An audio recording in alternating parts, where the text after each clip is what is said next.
Hello friends, എല്ലാവർക്കും good evening. നമ്മളുടെ രാജ്യത്തിൻ്റെ ജിയോ പൊളിറ്റിക്കൽ റിലേഷൻസ് ഇന്ന് വളരെ അധികം പ്രാധാന്യമുള്ള ഒരു കാലഘട്ടത്തിലാണ് നമ്മൾ. അതായത് നമ്മൾ ഏത് രാജ്യവുമായിട്ട് ഏത് തരത്തിലുള്ള ബന്ധം ആണ് നമുക്ക് ഇപ്പോൾ നിലനിൽക്കുന്നത്, അല്ലെങ്കിൽ ഉണ്ടാകേണ്ടത്, അല്ലെങ്കിൽ ഇപ്പോൾ നിലവിലുള്ള ബന്ധങ്ങൾ കൂടുതൽ ശക്തമാക്കണോ വേണ്ടേ എന്നുള്ളതൊക്കെ വളരെ പ്രാധാന്യം അർഹിക്കുന്ന ഒരു കാലഘട്ടത്തിൽ കൂടെയാണ് നമ്മൾ ഇന്ത്യ മുമ്പോട്ട് പോയിക്കൊണ്ടിരിക്കുന്നത്. പഴയതുപോലെ തന്നെ നമുക്ക് തീർച്ചയായിട്ടും ഇന്ത്യ എന്ന് പറയുന്ന രാജ്യത്തിന് അത്ര എളുപ്പം അല്ല. കാര്യങ്ങൾ പഴയതിനേക്കാളും കൂടുതൽ സങ്കീർണമായിട്ടുള്ള ഭൗമരാഷ്ട്രീയ കാലാവസ്ഥകളും അല്ലെങ്കിൽ അവസ്ഥകളൊക്കെ തന്നെയാണ് ഇപ്പോഴും നിലനിൽക്കുന്നത്. ഇപ്പോൾ ഇന്ത്യ ലോകത്ത് ശ്രദ്ധിക്കപ്പെടുന്ന ഒരു രാജ്യമായി മാറിയിട്ടുണ്ട്.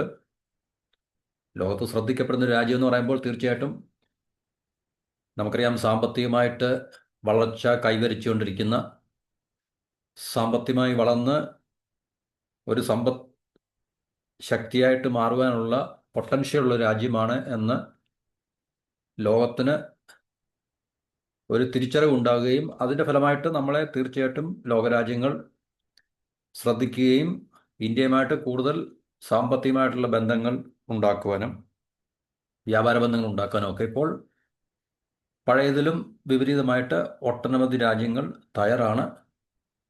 അതുകൊണ്ട് ഇന്ത്യയുടെ ഇമ്പോർട്ടൻസ് തീർച്ചയായിട്ടും പഴയതിനേക്കാളിലും കൂടുതൽ. ഇപ്പം നമുക്ക് അന്താരാഷ്ട്ര പ്ലാറ്റ്ഫോംസ് വെച്ച് നോക്കുമ്പോൾ തീർച്ചയായിട്ടും ഇപ്പോൾ UN-ലായാലും അല്ലെങ്കിൽ അതുപോലുള്ള പ്ലാറ്റ്ഫോംസ് ഒക്കെ നമ്മൾ എടുത്ത് നോക്കുമ്പോൾ തീർച്ചയായിട്ടും നമുക്ക് അവിടെ ഒന്നും വലിയൊരു റോള് അല്ലെങ്കിൽ പരിഗണനയൊന്നും ഇല്ലാമായിരിക്കാം. എന്നിരുന്നാൽ തന്നെയും നമ്മൾ വൺ ടു വൺ റിലേഷൻ അല്ലെങ്കിൽ ചില കളക്റ്റീവായിട്ടുള്ള കൂട്ടായ്മകളൊക്കെ നമ്മൾ ചെല്ലുമ്പോൾ തീർച്ചയായിട്ടും ആഫ്രിക്കൻ കോണ്ടിനെൻറ്റിൽ അല്ലെങ്കിൽ സൗത്ത് അമേരിക്കൻ കോണ്ടിനെൻറ്റ്, ആസിയൻ രാജ്യങ്ങൾ, ഇപ്പം നമുക്കറിയാം വിയറ്റ്നാം, ഫിലിപ്പീൻസ്, ഇന്തോനേഷ്യ, ഇതുപോലുള്ള രാജ്യങ്ങളൊക്കെ തന്നെ ഇന്ത്യയുടെ, അതുപോലെ തന്നെ അർമീനിയയ്ക്ക് നമ്മൾ ആയുധങ്ങൾ നൽകുന്നുണ്ട്. അതും അത്യാധുനികമായിട്ടുള്ള ഏറ്റവും മോസ്റ്റ് മോഡേൺ ആയിട്ടുള്ള ആയുധങ്ങൾ. അപ്പം അങ്ങനെ നമ്മൾ നോക്കുമ്പോൾ ഇന്ത്യയുടെ പ്രാധാന്യം വർദ്ധിച്ചു വരികയാണ്.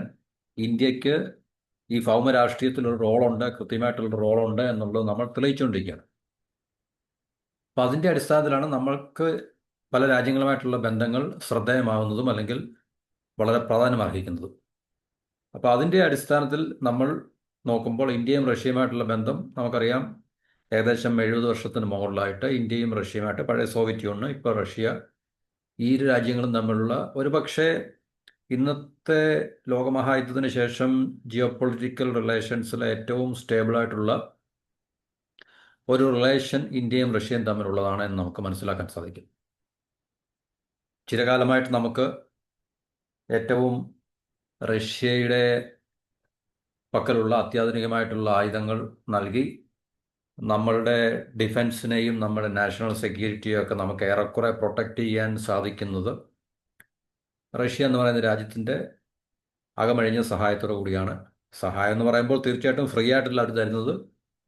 അവർ രാജ്യമാണ്, തീർച്ചയായിട്ടും അവർക്ക് അവരായിട്ടുള്ള ലാഭ ലക്ഷ്യങ്ങളുണ്ട്. എന്നിരുന്നാൽ തന്നെയും മറ്റ് രാജ്യങ്ങൾ, അമേരിക്ക പോലുള്ള രാജ്യങ്ങളെ നമ്മൾ പരിഗണിക്കുമ്പോൾ അവരുടെ ഭാഗത്തുനിന്ന് ഉള്ള നിലപാടിന് വിപരീതമായിട്ട് തീർച്ചയായിട്ടും നമ്മളോടൊപ്പം നിൽക്കുവാൻ എന്നും സന്നദ്ധത പ്രകടിപ്പിക്കുന്ന അല്ലെങ്കിൽ താല്പര്യമുള്ള രാജ്യമാണ് റഷ്യ എന്നാണ് നമ്മൾ പറഞ്ഞു വരുന്നത്.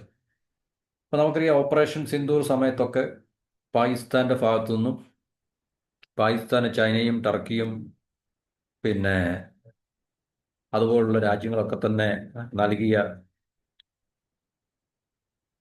ആയുധ സഹായങ്ങളോട് കൂടി അവർ നമുക്കെതിരെ വർദ്ധിച്ച തോതിലുള്ള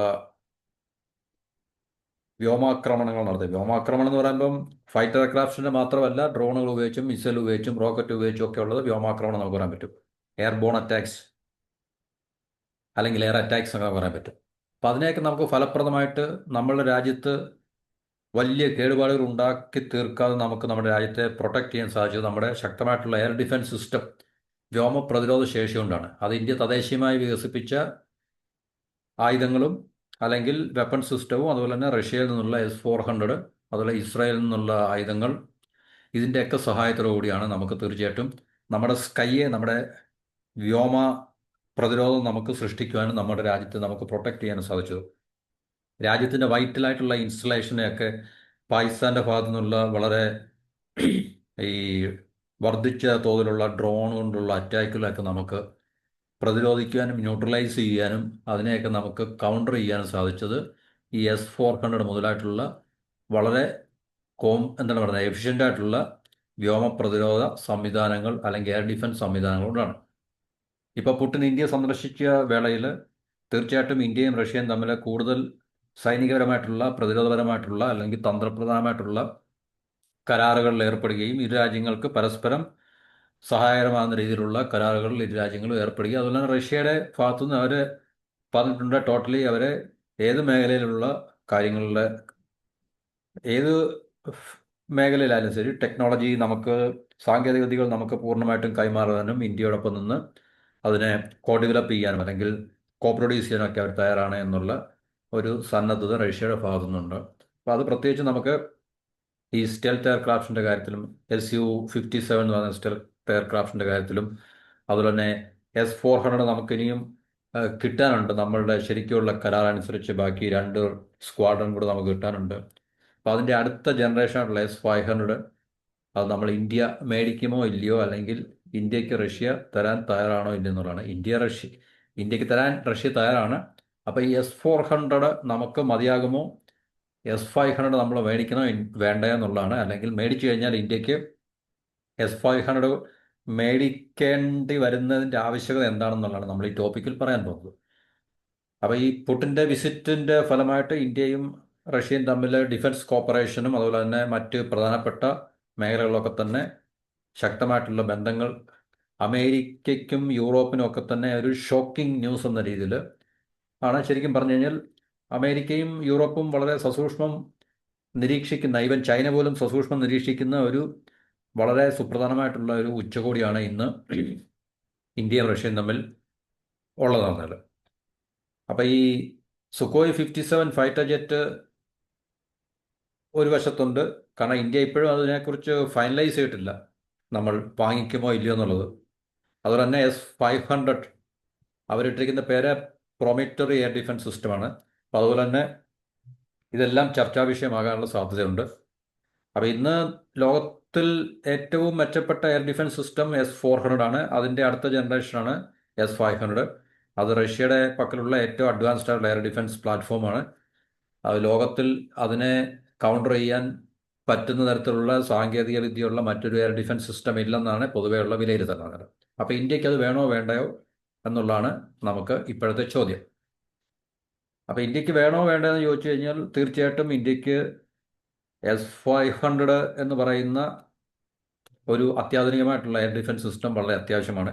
കാരണം ഓപ്പറേഷൻ സിന്ദൂർ സമയത്ത് അല്ലെങ്കിൽ പഹൽഗാമിന് ശേഷമുള്ള പാകിസ്ഥാൻ്റെ ഭാഗത്തു നിന്ന് ഇന്ത്യക്കെതിരെയുള്ള ആക്രമണങ്ങൾ നമ്മളുടെ എയർ ഡിഫൻസ് സിസ്റ്റത്തിലുള്ള വൾണറബിലിറ്റീസിനെ നമ്മൾ വളരെ സക്സസ്ഫുള്ളായിട്ട് പ്രൊട്ടക്റ്റ് ചെയ്തെങ്കിലും തീർച്ചയായിട്ടും നമുക്ക് ഇനിയും ഭാവിയിൽ, കാരണം എല്ലാ രാജ്യങ്ങളും ഓരോ ദിവസം കഴിയുന്തോറും അവരുടെ സാങ്കേതിക വിദ്യകൾ മാറുകയും കൂടുതൽ മെച്ചപ്പെട്ട ടെക്നോളജി അവർ സ്വായത്തമാക്കുന്നുണ്ട്, കൂടുതൽ മെച്ചപ്പെട്ട ആയുധങ്ങൾ അവരുടെ പക്കൽ ഉണ്ടാവുകയും, അപ്പോൾ അതുകൊണ്ട് നമുക്ക് പഴയ സംവിധാനങ്ങൾ വെച്ചിട്ട് പുതിയ ആയുധങ്ങളെ നമുക്ക് തടുക്കുവാനോ അല്ലെങ്കിൽ നമുക്ക് ഡിഫെൻഡ് ചെയ്യാനോ സാധിക്കത്തില്ല. അപ്പം നമുക്കറിയാം ചൈന ഒരു ഭാഗത്തുണ്ട്, പാകിസ്ഥാൻ വേറൊരു ഭാഗത്തുണ്ട്. ഇപ്പം ബംഗ്ലാദേശും നമുക്ക് തലവേദന സൃഷ്ടിച്ച് തുടങ്ങിയിട്ടുണ്ട്. അപ്പോൾ തീർച്ചയായിട്ടും നമുക്ക് ഇന്ത്യയുടെ ബോർഡറിനെ പ്രൊട്ടക്റ്റ് ചെയ്യുക എന്നുള്ളത് വളരെ അത്യാവശ്യമായിട്ടുള്ളൊരു കാര്യമാണ്. അരുണാചൽ പ്രദേശ്, അതുപോലുള്ള ലഡാക്ക്, ഇതുപോലുള്ള സ്ഥലങ്ങളിൽ ചൈനയുടെ ഭാഗത്തു നിന്നുള്ള ഭീഷണിയും അതുപോലെ തന്നെ പാകിസ്ഥാൻ, അതായത് പാകിസ്ഥാനായിട്ടുള്ള ബോർഡറാണ് ലൈൻ ഓഫ് കൺട്രോൾ എന്ന് പറയുന്നത്. ചൈനയായിട്ടുള്ള ലൈൻ ഓഫ് ആക്ച്വൽ കൺട്രോൾ, LOCയും LOACയും ഉണ്ട്. അപ്പോൾ ഈ രണ്ട് ഭാഗത്തും നമുക്ക് എപ്പോഴും ലൈവായിട്ടുള്ള ത്രെട്ട്, ഭീഷണി നിലനിൽക്കുന്നുണ്ട്. അപ്പോൾ ഈ ഭീഷണിയെ നമുക്ക് നേരിടുവാൻ വേണ്ടി തീർച്ചയായിട്ടും വളരെ ശക്തമായിട്ടുള്ള കൗണ്ടർ എന്താണ് പറയുന്നത് സ്ട്രാറ്റജീസും അതുപോലെ തന്നെ മറുതന്ത്രങ്ങളും അതുപോലെ തന്നെ അതിനെ നമുക്ക് നേരിടാൻ തരത്തിലുള്ള ആയുധങ്ങളും ശേഷിയും നമുക്കുണ്ടായാൽ മാത്രമേ ഈ പറഞ്ഞ രണ്ട് ഭാഗത്തു നിന്നുള്ള ആക്രമണത്തെ നമുക്ക് ഒറ്റയ്ക്കോ അല്ലെങ്കിൽ നമുക്ക് അവർ ടു ഫ്രണ്ട് വാറിൽ ഏർപ്പെടുകയാണെങ്കിൽ തന്നെയും, ഇപ്പം നമുക്കറിയാം ഓപ്പറേഷൻ സിന്ധു സമയത്ത് പാകിസ്ഥാൻ മാത്രമേ നമുക്ക് യുദ്ധം ചെയ്തെങ്കിൽ തന്നെയും പാകിസ്ഥാന് കണ്ടിന്യൂസ് ആയിട്ടുള്ള വെപ്പൺ സപ്ലൈ ചൈനയുടെ ഭാഗത്തുനിന്നും ടർക്കിയുടെ ഭാഗത്തുനിന്നും ഉണ്ടായിട്ടുണ്ട്, ഉണ്ടാകും ഇനി ഭാവിയിലും. അപ്പം അതിനെ നമുക്ക് അതിനെതിരെ നമുക്ക് ഒരു കവചം തീർക്കുക എന്നുള്ളത് വളരെ അത്യാവശ്യമാണ്. അപ്പോൾ ഈ S-500 ആവശ്യകത എന്ന് പറഞ്ഞു കഴിഞ്ഞാൽ S-400 പഴയ ഒരു വെപ്പൺ സിസ്റ്റം ആയതുകൊണ്ട്, അത്യാധുനികമാണെന്ന് പറഞ്ഞാൽ തന്നെയും പഴയൊരു സിസ്റ്റം ആയതുകൊണ്ട്, ചൈന ഇപ്പോൾ അവരുടെ ഹൈപ്പർസോണിക് മിസൈൽ, അതായത് DF-21 എന്നൊക്കെ പറയുന്ന ഹൈപ്പർസോണിക് മിസൈൽ, അത് ഏകദേശം ഈ സൗണ്ടിനേക്കാൾ, ശബ്ദത്തെക്കാൾ 10 മടങ്ങ് വേഗത്തിൽ സഞ്ചരിക്കാൻ കഴിയുന്നതാണ്. പാകിസ്ഥാനും അത് ഏകദേശം ചൈനയെ കൊടുത്തു കഴിഞ്ഞാൽ പാകിസ്ഥാൻ അത് കിട്ടാനുള്ള സാധ്യത നമുക്ക് തള്ളിക്കളയാൻ പറ്റത്തില്ല. അപ്പോൾ ഏറ്റവും അത്യാധുനികമായിട്ടുള്ളൊരു മിസൈൽ സിസ്റ്റമാണ് ഹൈപ്പർസോണിക് എന്ന് പറയുന്നത്. അപ്പോൾ S-400 സംബന്ധിച്ച് ഇതുപോലുള്ള ഹൈപ്പർസോണിക് സിസ്റ്റത്തെ കൗണ്ടർ ചെയ്യാൻ വളരെ ബുദ്ധിമുട്ടായിരിക്കും. അപ്പോൾ ഓപ്പറേഷൻ സിന്ധു സമയത്ത് S-400 നന്നായിട്ട് പെർഫോം ചെയ്തു. അപ്പോൾ നമുക്ക് പാകിസ്ഥാൻ്റെ ഭാഗത്തുനിന്ന് ഉണ്ടായിട്ടുള്ള ഡ്രോൺ അറ്റാക്കുകളെ, മിസൈൽ അറ്റാക്കുകൾ അല്ലെങ്കിൽ ഫൈറ്റർ ജെറ്റ് കൊണ്ടുള്ള അറ്റാക്കുകളൊക്കെ നമുക്ക് വളരെ കൃത്യമായിട്ട് നമുക്ക് നേരിടാൻ സാധിച്ചു എന്നുള്ളത് സത്യമാണ്. പക്ഷേ ഇപ്പോഴും നമ്മളെ സംബന്ധിച്ച് അതൊരു ഷോക്കാണ് ശരിക്കും പറഞ്ഞാൽ. എന്ന് പറഞ്ഞു കഴിഞ്ഞാൽ നമ്മൾ ഏറ്റവും എന്താണ് പറയുന്നത്, സുപ്രധാനമായിട്ടുള്ള ആയുധങ്ങൾ ഒന്നുകിൽ സ്വയം വികസിപ്പിച്ചെടുക്കാൻ കഴിയുമെങ്കിൽ അങ്ങനെ, അല്ലെങ്കിൽ റഷ്യ, ഇസ്രായേൽ ഇതുപോലുള്ള രാജ്യങ്ങളിൽ നിന്നും നമുക്ക് സ്വായത്തമാക്കാൻ കഴിയുമെങ്കിൽ അങ്ങനെ. അപ്പോൾ അതിൽ കൂടെ മാത്രമേ നമുക്ക് തീർച്ചയായിട്ടും ഈ രണ്ട് ഭാഗത്തു നിന്നുള്ള ഭീഷണി, ത്രട്ട് നമുക്ക് നേരിടാൻ സാധിക്കത്തുള്ളൂ. അപ്പോൾ ഈ S-400 ശരിക്കും പറഞ്ഞാൽ ഹൈപ്പർസോണിക് യുദ്ധ രീതികളെ നേരിടാൻ പറ്റിയതല്ല. അതുകൊണ്ട് തീർച്ചയായിട്ടും നമുക്ക് S-500 തന്നെ വളരെ അത്യാവശ്യമാണ് എന്നാണ് പൊതുവെയുള്ള വിലയിരുത്തൽ എന്ന് പറഞ്ഞാൽ. അപ്പോൾ അതുകൊണ്ട് തീർച്ചയായിട്ടും ചൈന ഹൈപ്പർസോണിക് മിസൈൽ ഉള്ളൊരു രാജ്യമായതുകൊണ്ട് പാകിസ്ഥാനും അത് ലഭിക്കാനുള്ള സാധ്യതയുണ്ട്. അതുകൊണ്ട് തീർച്ചയായിട്ടും S-400 പോലുള്ള മിസൈൽ സംവിധാനങ്ങൾ, എയർ ഡിഫൻസ് സിസ്റ്റം നമുക്ക് പര്യാപ്തമല്ല. അതുകൊണ്ട് തീർച്ചയായിട്ടും നമുക്ക് S-500 പോലുള്ളൊരു ഏറ്റവും അത്യാധുനികമായിട്ടുള്ള മോഡേൺ ആയിട്ടുള്ള ഒരു weapon system, air defence system നമുക്ക് റഷ്യയിൽ നിന്നും മേടിക്കേണ്ടതിൻ്റെ ഒരു അത്യാവശ്യം അല്ലെങ്കിൽ ആവശ്യകത ഇവിടെ എടുത്തു പറയുന്നുണ്ട്. അപ്പോൾ ചൈനയുടെ ഭാഗത്തുനിന്ന്, അല്ലെങ്കിൽ ചൈന അത്യാധുനികമായിട്ടുള്ള ആയുധങ്ങൾ നിർമ്മിക്കുന്നത് കൊണ്ട് ഈ പറഞ്ഞ, അതായത് HQ-19 ഈ പറഞ്ഞ ഡിഫൻസ് സിസ്റ്റമാണ്, എയർ ഡിഫൻസ് സിസ്റ്റമാണ്. അപ്പം അതിന് ഒരു 600 കിലോമീറ്റർ അപ്പുറത്തുള്ള മിസൈലിനെ വരെ അവർക്ക് ട്രാക്ക് ചെയ്യാൻ, ഇൻ്റർസെപ്റ്റ് ചെയ്യാൻ സാധിക്കും. അപ്പോൾ ഇന്ത്യ അതിനനുസരിച്ച് നമ്മുടെ സിസ്റ്റത്തെ അപ്ഗ്രേഡ് ചെയ്തില്ലെങ്കിൽ നമ്മളുടെ പ്രധാനപ്പെട്ട നഗരങ്ങളായിട്ടുള്ള ഡൽഹി, മുംബൈ ഇതൊക്കെ തന്നെ ഒന്നുകിൽ ചൈനയുടെ ഭാഗത്തു നിന്നുള്ള, അല്ലെങ്കിൽ ചൈന പാകിസ്ഥാന് കൊടുക്കുന്നതിൻ്റെ ഫലമായിട്ട് പാകിസ്ഥാൻ്റെ ഭാഗത്തു നിന്നുള്ള ഈ മിസൈൽ അറ്റാക്കുകളെ നമുക്ക് തടുക്കുവാൻ സാധിക്കത്തില്ല. അപ്പം അങ്ങനെയുള്ളൊരു ആവശ്യകത നിലനിൽക്കുമ്പോൾ തീർച്ചയായിട്ടും ഇന്ത്യക്ക് ഈ S-500 എന്ന് പറയുന്ന അത്യാധുനികമായിട്ടുള്ള എയർ ഡിഫൻസ് സിസ്റ്റം വളരെ അത്യാവശ്യമാണ്. അപ്പോൾ അമേരിക്ക പോലുള്ള രാജ്യങ്ങൾ ഇതുപോലുള്ള ഏറ്റവും അഡ്വാൻസ്ഡ് ആയിട്ടുള്ള മിസൈൽ ഡിഫൻസ് സിസ്റ്റം അവർ വിന്യസിച്ചിട്ടുണ്ട്. അതായത് അമേരിക്കയുടെ താഡ്, ഇസ്രായേലിൻ്റെ ആരോ 3 എന്നൊക്കെ പറയുന്ന. അപ്പോൾ ഇത് ഇന്ത്യയെ സംബന്ധിച്ച് വളരെ സുപ്രധാനമായിട്ടുള്ളൊരു രാജ്യമായതുകൊണ്ടും, ഇങ്ങനെ നമുക്ക് ചുറ്റിനും ഈ ഭീഷണിയുടെ വലയം ഈ ചൈനയും പാകിസ്ഥാനും ഉണ്ടാക്കി വെച്ചിട്ടുള്ളത് കൊണ്ട് നമുക്ക് തീർച്ചയായിട്ടും ഇതിനെ നമുക്ക് നിസ്സാരവൽക്കരിക്കാനോ അല്ലെങ്കിൽ നമുക്കതിനെ എന്താണ് പറയുന്നത്, നെഗ്ലക്റ്റ് ചെയ്യാനോ സാധിക്കത്തില്ല. അപ്പോൾ ഇപ്പോൾ ഇന്ത്യ 4 സ്ക്വാഡ്രൺ അല്ലെങ്കിൽ റെജിമെൻ്റ് S-400 ഉപയോഗിക്കുന്നുണ്ട്. 2026 5ാമത്തെ സ്ക്വാഡ്രൺ വരുമെന്ന് പ്രതീക്ഷിക്കുന്നു. കാരണം റഷ്യ, യുക്രൈൻ തമ്മിലുള്ള യുദ്ധം തുടങ്ങിയ ശേഷം റഷ്യക്ക് അത് ഉൽപ്പാദിപ്പിക്കാനോ മാനുഫാക്ചർ ചെയ്യാനോ എക്സ്പോർട്ട് ചെയ്യാൻ സാധിച്ചിട്ടില്ല. അതാണ് ഏറ്റവും വലിയ വിഷയം. പക്ഷേ S-500 അഭാവത്തിൽ, അല്ലെങ്കിൽ S-500 നമുക്കില്ലെങ്കിൽ തീർച്ചയായിട്ടും ചൈന ഹൈപ്പർസോണിക് വെപ്പൺസ് ഉള്ള രാജ്യമായതുകൊണ്ട് നമുക്ക് നമ്മുടെ ഡിഫൻസീവ് വാൾ അത് പൂർണ്ണമാകത്തില്ല. എന്നുവെച്ചാൽ നമ്മുടെ എയർ ഡിഫൻസ് സിസ്റ്റം പൂർണ്ണമാകത്തില്ല എന്നാണ് പൊതുവെയുള്ള വിലയിരുത്തൽ നടന്നത്. ഈ നാറ്റോ ഈ പറഞ്ഞ S-500 പ്രൊമീത്യൂസ് എന്നാണ് വിളിക്കുന്നത്. അത് റഷ്യയുടെ ഏറ്റവും പുതിയതായിട്ടുള്ള എയർ ഡിഫൻസ് സിസ്റ്റമാണ്. അപ്പം അത് S400 അപ്ഗ്രേഡ് ചെയ്തുണ്ടാക്കിയാണ്. നമുക്കറിയാം അടുത്ത ജനറേഷൻ ഇപ്പം നമ്മളൊരു 2G 3G 4G 5G എന്നൊക്കെ പറയുന്ന ജനറേഷൻ ആണല്ലോ. നെക്സ്റ്റ് ജനറേഷൻ ഇപ്പോൾ കൂടുതൽ സാങ്കേതികപരമായിട്ടുള്ള മെച്ചങ്ങൾ അല്ലെങ്കിൽ ടെക്നോളജിക്കൽ അഡ്വാൻസ്മെന്റ് തന്നെ അതിൽ കാണും. അപ്പോൾ അത് 2021 റഷ്യയുടെ സർവീസിൽ, അല്ലെങ്കിൽ റഷ്യ ആദ്യമായിട്ട് സൈനികരമായിട്ട് അത് ഉപയോഗിക്കുന്നത്. അപ്പോൾ റഷ്യ അതിപ്പോൾ എക്സ്പോർട്ട് ചെയ്യാൻ വേണ്ടി, ഇന്ത്യയെ പോലുള്ള രാജ്യത്തിന് എക്സ്പോർട്ട് ചെയ്യാൻ വേണ്ടി അവരിപ്പോൾ തയ്യാറായിരിക്കുകയാണ്. ഏകദേശം 500 കിലോമീറ്റർ റേഞ്ച് ബാലിസ്റ്റിക് മിസൈൽ പോലുള്ള കാര്യങ്ങൾ 600 കിലോമീറ്ററിനപ്പുറം തന്നെ നമുക്ക് ട്രാക്ക് ചെയ്യാൻ, ഇന്റർസെപ്റ്റ് ചെയ്യാൻ സാധിക്കും. മറ്റ് എയർ അറ്റാക്കുകളൊക്കെ 500 കിലോമീറ്ററിനുള്ളിൽ നമുക്ക് തീർച്ചയായിട്ടും ട്രാക്ക് ചെയ്യാനും ഇന്റർസെപ്റ്റ് ചെയ്യാനും സാധിക്കും.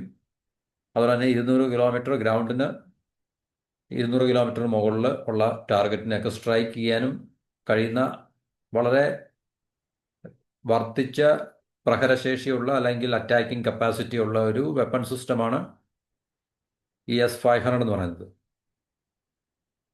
ഹൈപ്പർസോണിക് സിസ്റ്റത്തെ അല്ലെങ്കിൽ ഹൈപ്പർസോണിക് ത്രെട്ടിനെ പ്രതിരോധിക്കുക എന്നുള്ള ഒരു ഫീച്ചറാണ് ഇതിൻ്റെ പ്രധാനപ്പെട്ട ഫീച്ചർ. അപ്പോൾ ചൈനയ്ക്ക് ഹൈപ്പർസോണിക് മിസൈൽ സിസ്റ്റവും റോക്കറ്റ് മിസൈൽ സിസ്റ്റം അല്ലെങ്കിൽ അതുപോലുള്ള വെപ്പൺ സിസ്റ്റങ്ങൾ ഉള്ളതുകൊണ്ട് ഇന്ത്യ S-400 വെച്ചിട്ട് അതിനെ പ്രതിരോധിക്കാമെന്നുള്ളത് വ്യാമോഹമാണ്. അതുകൊണ്ട് നമുക്ക് S-500 പോലുള്ള ഏറ്റവും അത്യാധുനികമായിട്ടുള്ള weapon system, air defence system വാങ്ങിക്കുക എന്നുള്ളത് വളരെ അത്യാവശ്യമാണ്. അപ്പോൾ ഈ പറഞ്ഞ S-500 ഏണ്ട് ഒരേ സമയത്ത് അത് 6000 മുതൽ 7000 കിലോമീറ്റർ ഒരു മണിക്കൂറിൽ സഞ്ചരിക്കാൻ കഴിവുള്ള 10 മിസൈലിനെ ഒരേപോലെ ഒരേ സമയത്ത് ട്രാക്ക് ചെയ്യാനും അതുപോലെ തന്നെ ഇന്റർസെപ്റ്റ് ചെയ്യാനും സാധിക്കുന്ന ഒരു വളരെ സാങ്കേതികപരമായിട്ട് മുന്നിൽ നിൽക്കുന്ന ഒരു വെപ്പൺ സിസ്റ്റമാണ് S-500 എന്നുള്ളത്. ചൈനയുടെ J-20 എന്ന് പറയുന്ന ഏറ്റവും മെച്ചപ്പെട്ട സ്റ്റെൽത്ത് എയർക്രാഫ്റ്റിനെ വരെ ഡിറ്റക്ട് ചെയ്യാൻ കഴിവുള്ളതാണ്. ഒരേ സമയം 18 എയർക്രാഫ്റ്റിനെയോ അല്ലെങ്കിൽ 12 ബാലിസ്റ്റിക് മിസൈലിനെയോ ഒക്കെ തന്നെ അവർക്ക് ട്രാക്ക് ചെയ്യാനും ഡിസ്ട്രോയ് ചെയ്യാനും സാധിക്കും.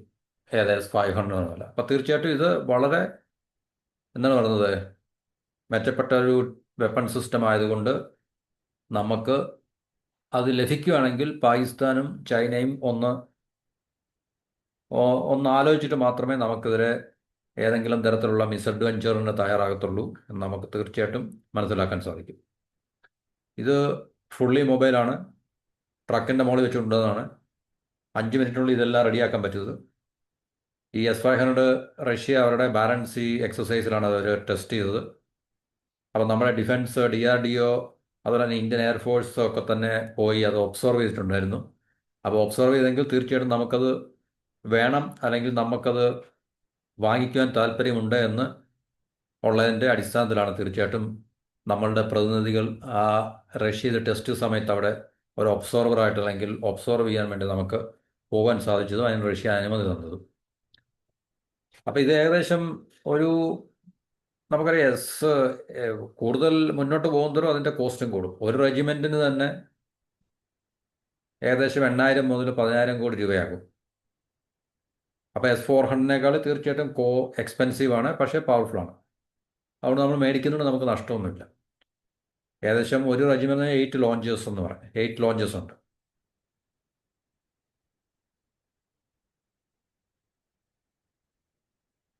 അപ്പോൾ ഈ S-400 ഉപയോഗിക്കുന്ന രാജ്യങ്ങളുമായിട്ട് S-500നെ കുറിച്ചുള്ള ചർച്ചകൾ ദുബായ് എയർ ഷോയിൽ റഷ്യയുടെ ഡെപ്യൂട്ടി പ്രൈം മിനിസ്റ്റർ ചർച്ചകൾ ഡിസ്കഷൻ നടത്തിയിരുന്നു എന്നുള്ളത് നമുക്ക് ഇന്ത്യ ഉൾപ്പെടെയുള്ള രാജ്യങ്ങളുമായിട്ട് ഡിസ്കഷൻ നടത്തിയിട്ടുണ്ട്.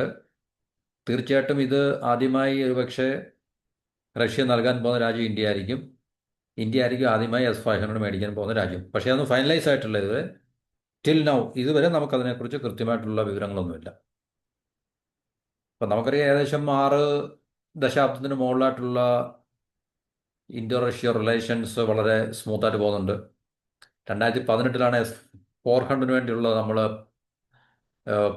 പദ്ധതിയിൽ കരാർ ഒപ്പുവെക്കുന്നത്. അമേരിക്കയുടെ ഭാഗത്തുനിന്ന് ശക്തമായിട്ടുള്ള സാങ്ഷൻ്റെ, ഉപരോധത്തിൻ്റെ ത്രെട്ട്, ഭീഷണിയൊക്കെ ഉണ്ടായിട്ടും നമ്മൾ തീർച്ചയായിട്ടും റഷ്യയുമായിട്ടുള്ള ഈ ഒരു S-400 കരാറുമായിട്ട് നമ്മൾ മുന്നോട്ട് പോവുകയുണ്ടായി. പെട്ടെന്ന് തന്നെ യുദ്ധം ഉണ്ടായി. റഷ്യ 3 സ്ക്വാഡ്രൻസ് അല്ലെങ്കിൽ 3 റെജിമെന്റ് നമുക്ക് സപ്ലൈ ചെയ്തിട്ടുണ്ട്. ഇനി രണ്ടും കൂടെ സപ്ലൈ ചെയ്യാനുണ്ട്. ഇന്ത്യ അഡീഷണൽ ആയിട്ട് S-400 മേടിക്കാനുള്ള പ്ലാനും ഉണ്ട്. അതുപോലെ തന്നെ നമ്മുടെ ഹിന്ദുസ്ഥാൻ എയറോനോട്ടിക്സ് ലിമിറ്റഡ് അതുപോലെ അല്ലെങ്കിൽ ഭാരത് ഇലക്ട്രോണിക്സ് ലിമിറ്റഡ് ഒരുമിച്ച് ഇത് കോ പ്രൊഡ്യൂസ് ചെയ്യാനുള്ള സാധ്യതയും തെളിഞ്ഞു വരുന്നുണ്ട്. അപ്പോൾ അതുകൊണ്ട് തീർച്ചയായിട്ടും ഇന്ത്യ റഷ്യ തമ്മിലുള്ള ഇതുപോലുള്ള പ്രധാന മേഖലകളിലെ ബന്ധങ്ങളെല്ലാം കൂടുതൽ ശക്തിപ്പെടുകയാണ്. അത് ഡീപ്പ് റിലേഷൻ മാത്രമല്ല, അത് വർദ്ധിച്ചു വരികയും ചെയ്യുകയാണ് പല മേഖലകളിലായിട്ട്. കാരണം റഷ്യ തയ്യാറാണ്. കാരണം ഇന്ത്യയുമായിട്ട് ടെക്നോളജി ഷെയർ ചെയ്യാനും ട്രാൻസ്ഫർ ചെയ്യാനും ഒക്കെ റഷ്യ തയ്യാറാണ്. കാരണം ഇന്ത്യക്ക് റഷ്യയെ അത്രയ്ക്ക് വിശ്വാസമാണ്. അതുകൊണ്ട് തീർച്ചയായിട്ടും ഇന്ത്യയുമായിട്ട് കൂടുതൽ ശക്തമായിട്ടുള്ള ബന്ധങ്ങൾ നിലനിർത്തുക എന്നുള്ളത് റഷ്യയുടെയും ഒരു ഏറ്റവും പ്രധാനപ്പെട്ട ഒരു ആവശ്യങ്ങളാണ്. പ്രത്യേകിച്ച് ഏഷ്യയിൽ ഒരുപക്ഷെ ചൈനയെ പോലും അവർക്ക് അത്രയും വിശ്വസിക്കാൻ സാധിക്കത്തില്ല. നമ്മളെപ്പോഴും പറയാറുണ്ട് ചൈനയും റഷ്യയും തമ്മിലുള്ള ബന്ധം എന്ന് പറഞ്ഞാൽ ഒരു മാരേജ് ഓഫ് കൺവീനിയൻസ് ആണ്. തൽക്കാല സൗകര്യത്തിന് വേണ്ടി രണ്ട് രാജ്യങ്ങളും തമ്മിൽ ഇപ്പോൾ ഒത്തുചേർന്ന് നിൽക്കുന്നത് മാത്രമേ ഉള്ളൂ. റഷ്യക്ക് ചൈനയെ അത്ര വലിയ വിശ്വാസമില്ല. അതുപോലെ തിരിച്ചും ചൈനയ്ക്ക് റഷ്യയും അത്ര വിശ്വാസമില്ല. ഏറ്റവും പ്രധാനം റഷ്യക്ക് ചൈനയെ അത്ര വിശ്വാസമില്ല എന്നുള്ളതാണ് അതിലെ പ്രധാനപ്പെട്ട. അതുകൊണ്ട് തീർച്ചയായിട്ടും റഷ്യ ഇന്ത്യയുമായിട്ടുള്ള ബന്ധം ഏതെല്ലാം തലങ്ങളിൽ കൂടുതൽ ശക്തമാക്കാൻ സാധിക്കുമോ ആ തലങ്ങളിലെല്ലാം കൂടുതൽ ശക്തമാക്കിക്കൊണ്ടിരിക്കുകയാണ് എന്നുള്ളത് നമുക്ക് മനസ്സിലാക്കാൻ കഴിയുന്നത്. അപ്പോൾ നമ്മൾ നേരത്തെ പറഞ്ഞു DRDOയുടെയും അതുപോലെ തന്നെ ഇന്ത്യൻ എയർഫോഴ്സിൻ്റെ ഒക്കെ റെപ്രസെൻറ്റേറ്റീവ്സ് റഷ്യയിൽ പോയിട്ടുണ്ടായിരുന്നു ഈ S-500 ഹൈപ്പർസോണിക്കിൻ്റെ ടെസ്റ്റ് ഒബ്സർവ് ചെയ്യാൻ വേണ്ടി അല്ലെങ്കിൽ റിവ്യൂ ചെയ്യാൻ വേണ്ടി. അപ്പം Su-57 റഷ്യയുടെ സ്റ്റെൽത്ത് എയർക്രാഫ്റ്റ്, അത് പൂർണ്ണമായിട്ടും സ്റ്റെൽത്ത് അല്ല എങ്കിൽ തന്നെയും സ്റ്റെൽത്തിൻ്റെ ഒത്തിരി ഫീച്ചേഴ്സ് ഒക്കെ ഉള്ളതാണ്. അതുപോലെ തന്നെ S-400 അഡീഷണൽ സ്ക്വാഡ്രൻസ്, അതുപോലെ തന്നെ ബ്രഹ്മോസിൻ്റെ അടുത്ത സ്റ്റേജിലുള്ള ഹൈപ്പർസോണിക് മിസൈൽ, ഈ പറഞ്ഞ കാര്യങ്ങളൊക്കെ തന്നെ ആയിരിക്കും പുടിനും മോഡിയും തമ്മിലുള്ള ചർച്ചകളിൽ ഏറ്റവും പ്രാധാന്യം അർഹിക്കുന്ന ചില അജണ്ട എന്ന് പറഞ്ഞിട്ട്. ഇപ്പോൾ റഷ്യ നമുക്ക് 100% ടെക്നോളജി ട്രാൻസ്ഫർ ചെയ്യാന്ന് പറഞ്ഞിട്ടുണ്ട്. അപ്പോൾ ഇന്ത്യയുടെ അഡ്വാൻസ്ഡ് മീഡിയം കോമ്പാറ്റ് എയർക്രാഫ്റ്റ് അല്ലെങ്കിൽ AMCയെ നമ്മൾ സ്വയം നമ്മൾ നിർമ്മിക്കാൻ ഉദ്ദേശിക്കുന്ന ആ പ്രോജക്റ്റിനെ സഹായിക്കുവാൻ വേണ്ടി റഷ്യ ഓൾറെഡി അതിന് താല്പര്യം പ്രകടിപ്പിച്ചിട്ടുണ്ട്. അപ്പോൾ അങ്ങനെയാണെങ്കിൽ തീർച്ചയായിട്ടും 2027-28 തന്നെ ഈ പറഞ്ഞ കാര്യങ്ങളൊക്കെ തന്നെ, അതായത് S-400 അതുപോലെ തന്നെ ഈ Su-57 ഇതുപോലുള്ള കാര്യങ്ങളുടെയൊക്കെ ഡെലിവറി ഉണ്ടാകുവാൻ സാധ്യതയുണ്ട് എന്നാണ് നമുക്ക് മനസ്സിലാക്കാൻ സാധിക്കുന്നത്. ഇന്ത്യയെ സംബന്ധിച്ച് S-500 ഒത്തിരി അഡ്വാൻറ്റേജ് നൽകുന്നുണ്ട്. നമ്മൾ പറഞ്ഞത് ഒരു ഹൈപ്പർസോണിക് മിസൈലിനെതിരെയുള്ള ഷീൽഡാണ് ശരിക്കും പറഞ്ഞു കഴിഞ്ഞാൽ. അപ്പോൾ ഡൽഹി, മുംബൈ ഇതുപോലുള്ള നമ്മുടെ ഏറ്റവും തന്ത്രപ്രധാനമായിട്ടുള്ള മെട്രോ നഗരങ്ങളെ നമുക്ക് പ്രൊട്ടക്റ്റ് ചെയ്യാൻ സാധിക്കും. 600 കിലോമീറ്ററിനപ്പുറം തന്നെ നമുക്ക് ത്രെട്ട് അല്ലെങ്കിൽ ഈ പറഞ്ഞ ഇൻകമിങ് മിസൈൽ അല്ലെങ്കിൽ എന്താണ് പറയുന്നത് എയർക്രാഫ്റ്റ്, ജെറ്റ് എയർക്രാഫ്റ്റ് ആയാലും നമുക്കതിനെ ഡിറ്റക്ട് ചെയ്യാനും ഇൻ്റർസെപ്റ്റ് ചെയ്യാനോ ഡിസ്ട്രോയ് ചെയ്യാനോ നമുക്ക് സാധിക്കും. അപ്പം നമ്മുടെ ബാലിസ്റ്റിക് മിസൈൽ ഡിഫൻസ് സിസ്റ്റം ഒക്കെ ഏകദേശം 2030 ആകുമ്പോഴത്തേക്ക് അത് തയ്യാറാകത്തുള്ളൂ, നമ്മൾ സ്വയം നിർമ്മിക്കുന്ന. അപ്പോൾ അതിന് മുമ്പേ നമുക്കൊരു പ്രശ്ന പരിഹാരം എന്ന രീതിയിൽ നമുക്ക് പറഞ്ഞ റഷ്യയുടെ ഡിഫൻസ് സിസ്റ്റം വാങ്ങി നമുക്ക് നമ്മുടെ രാജ്യത്തെ പ്രൊട്ടക്റ്റ് ചെയ്യാൻ കഴിയും എന്നുള്ളതാണ് നമുക്ക് പറയാൻ സാധിക്കുന്നത്. ജോയിൻറ്റ് പ്രൊഡക്ഷന് ഉള്ള വാതിലുകൾ റഷ്യ തുറന്നു നൽകുന്നുണ്ട്. ടെക്നോളജി നമുക്ക് തരാമെന്ന് പറഞ്ഞിട്ടുണ്ട്. അതുപോലെ തന്നെ ഇത് പരസ്പരം നമുക്ക് നിർമ്മിച്ചിട്ട് എക്സ്പോർട്ട് ചെയ്യാനും കഴിയും. ബ്രഹ്മോസ് ഒക്കെ നമ്മളിപ്പോൾ ചെയ്യുന്ന പോലെ. അപ്പോൾ ലൈൻ ഓഫ് കൺട്രോളിലും ലൈൻ ഓഫ് ആക്ച്വൽ കൺട്രോളിൽ നിന്നുള്ള ത്രെട്ടിനെ നമുക്ക് പാകിസ്ഥാൻ്റെ പക്കൽ നിന്നും ചൈനയുടെ പക്കൽ നിന്നുള്ള ത്രെട്ടിനെ നമുക്ക് തീർച്ചയായിട്ടും ന്യൂട്രലൈസ് ചെയ്യാൻ സാധിക്കും എന്നുള്ള കാര്യത്തിൽ സംശയങ്ങളൊന്നുമില്ല. ഏഷ്യയിലെ ഏറ്റവും സ്ട്രോങ്ങസ്റ്റ് ആയിട്ടുള്ള എയർ ഡിഫൻസ് നെറ്റ്വർക്ക് ആയിരിക്കും S-500 നമ്മൾ മേടിച്ച് ഡിപ്ലോയ് ചെയ്ത് കഴിഞ്ഞാൽ. അത് വളരെ സിമ്പിളല്ല. അമേരിക്കയുടെ ഭാഗത്തുനിന്ന് ഏത് തരത്തിലുള്ള സമ്മർദ്ദവും ഭീഷണിയും നമുക്കുണ്ടാകാം. സാങ്ഷൻ, കാരണം S-400 മേടിച്ചപ്പോൾ തന്നെ വലിയ പ്രശ്നമായിരുന്നു അമേരിക്ക ഉണ്ടാക്കിയത്. ടർക്കി S-400 മേടിച്ചപ്പം അമേരിക്ക വലിയ പ്രശ്നം ഉണ്ടാക്കി. F-35 ജോയിന്റ് പ്രൊഡക്ഷനിൽ നിന്ന് ടർക്കിയെ ഒഴിവാക്കുകയൊക്കെ ചെയ്തിട്ടുണ്ടായിരുന്നു. പക്ഷേ ഇന്ത്യ അതിലൊന്നും പിന്നെ കോംപ്രമൈസ് ചെയ്യാനുള്ള സാധ്യതയില്ല. ഇന്ത്യയും റഷ്യയും തമ്മിലുള്ള പാർട്ണർഷിപ്പും റിലേഷൻസും ഒക്കെ വളരെ സ്ട്രോങ് ആയിട്ട് തന്നെ മുന്നോട്ട് കൊണ്ടുപോകാൻ ഇരു രാജ്യങ്ങളും ഓൾറെഡി തീരുമാനിച്ചു കഴിഞ്ഞു. അത് വളരെ ശക്തമായിക്കൊണ്ടിരിക്കുകയാണ്. S-400 ഡെലിവറി റഷ്യ യുക്രൈൻ വാർ തുടങ്ങിയതിന് ശേഷം അല്പം സ്ലോ ആയിട്ടുണ്ട്. S-500 നമുക്കറിയാം, S-400 എക്സ്പെൻസീവ് ആണ്, കോംപ്ലക്സ് ആണ് സിസ്റ്റം. പക്ഷേ അത് വളരെ പവർഫുള്ളാണ്.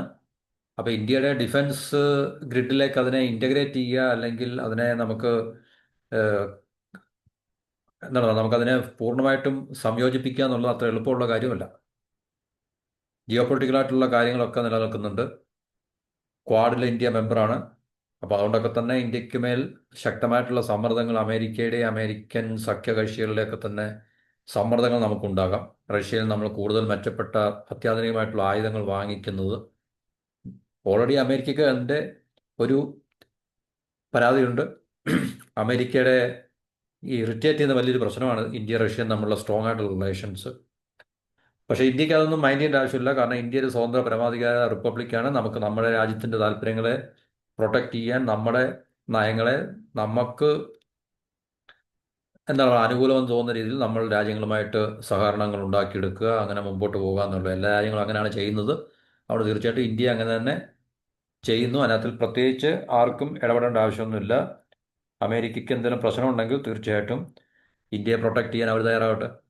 കാരണം ഇന്ത്യക്ക് ഏതെല്ലാം അവസരങ്ങളിൽ ഏതെല്ലാം രീതിയിൽ പണി തരാം, അല്ലെങ്കിൽ ഇന്ത്യയുടെ വളർച്ചയെ തടയാം എന്നുള്ള രീതിയിൽ റിസർച്ച് ചെയ്തുകൊണ്ട് അല്ലേ എപ്പോഴും അതിന് തയ്യാറായിക്കൊണ്ടിരിക്കുന്ന രാജ്യം അമേരിക്ക ആയതുകൊണ്ട് തീർച്ചയായിട്ടും ഇന്ത്യക്ക് അമേരിക്കയെ ട്രസ്റ്റ് ചെയ്യുന്നതിനേക്കാൾ കൂടുതൽ ഇന്ത്യ മോസ്കോയാണ് ട്രസ്റ്റ് ചെയ്യുന്നത്.